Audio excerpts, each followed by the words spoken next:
Bismillahirrahmanirrahim. Assalamualaikum warahmatullahi wabarakatuh. Hello parents, alhamdulillah nih ketemu lagi ya sama Ibu Ima dan Ibu Lina.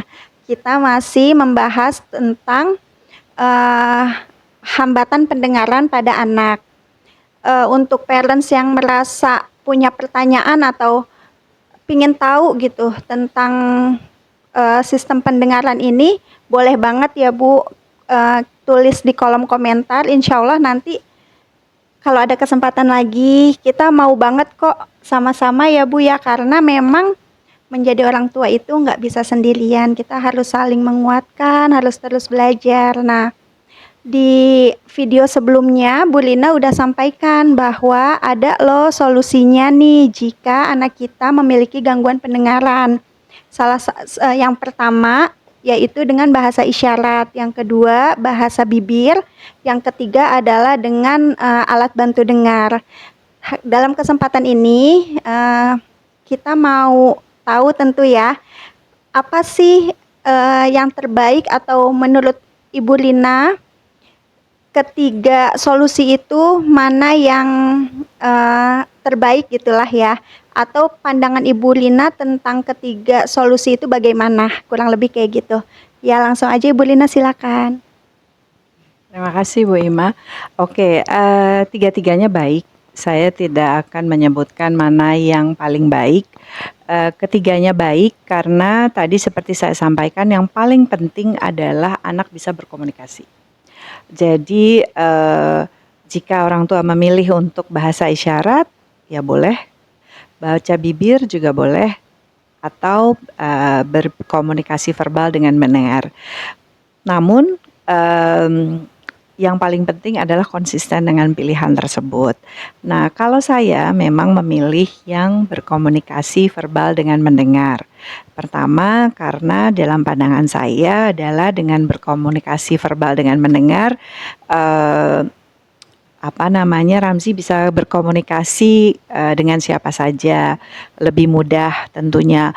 Karena kalau bahasa isyarat, Ramzi itu nama anak saya, maaf.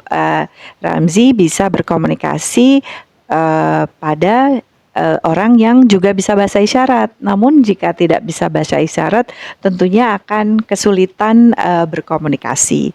Jadi waktu itu saya memilih berkomunikasi verbal dengan mendengar. Jadi tidak ada yang paling baik Bu Ima, semuanya baik. Yang penting adalah harus diajarkan komunikasi. Apapun pilihannya, jangan sampai tidak diajarkan komunikasi. Bahasa isyarat enggak, bahasa bibir enggak, apalagi dengan berkomunikasi verbal dengan mendengar. Nah, memang tantangan untuk mengajarkan anak berkomunikasi verbal dengan mendengar itu cukup banyak, karena pertama tadi harus deteksi dini, kemudian intervensi dini, kemudian alat bantu ataupun teknologi pendengaran yang digunakan itu harus mengcover masalah pendengarannya. Nah, memang rata-rata masalah pendengaran itu kalau nggak sangat berat, profound, berat ataupun sangat berat. Jadi alat bantu dengar tidak mengcover. Nah, sementara untuk coclear implant itu memang biayanya cukup tinggi.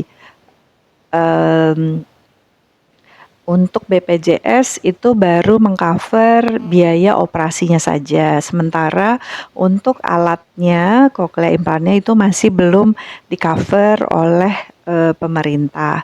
Jadi selama ini memang harus upaya dari orang tua. Namun masih bisa juga mungkin menggalang donasi.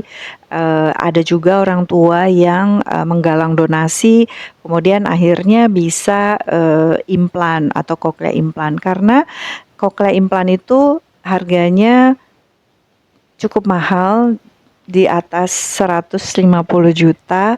Namun perlu dipikirkan juga 150 juta itu dibagi sisa hidupnya. Karena memang harapannya kan satu kali saja dioperasi, dan itu untuk seumur hidupnya. Kalau dia dioperasi usia 2 tahun, ya kan artinya jadinya murah kalau kita mikir jangka panjang. Kemudian juga kita harus berpikir itu adalah investasi, karena kalau kita berpikirnya biaya, tentunya kita jadi oh mahal. Tapi kalau kita pikirnya investasi, tentunya perspektifnya akan berbeda karena itu adalah investasi untuk anak kita, sehingga anak kita harapannya bisa berkomunikasi verbal dengan mendengar layaknya teman-temannya yang lain. Kemudian juga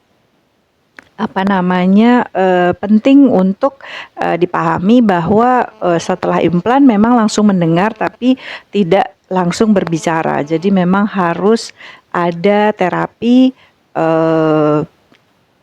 AVT atau auditory verbal terapi agar anak bisa berkomunikasi verbal dengan mendengar. Seperti itu, Bu Ima. Ya udah, alhamdulillah. Tadi Bu Lina udah sampaikan tentang 3 solusi bagi parents yang punya anak dengan hambatan bicara gitu ya Bu ya.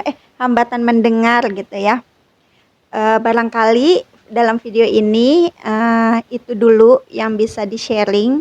Insya Allah nanti kita akan membuat video lebih banyak lagi tentang hambatan mendengar agar orang tua yang di luar sana kali ya Bu ya, yang memiliki anak dengan hambatan pendengaran tidak merasa sendirian dan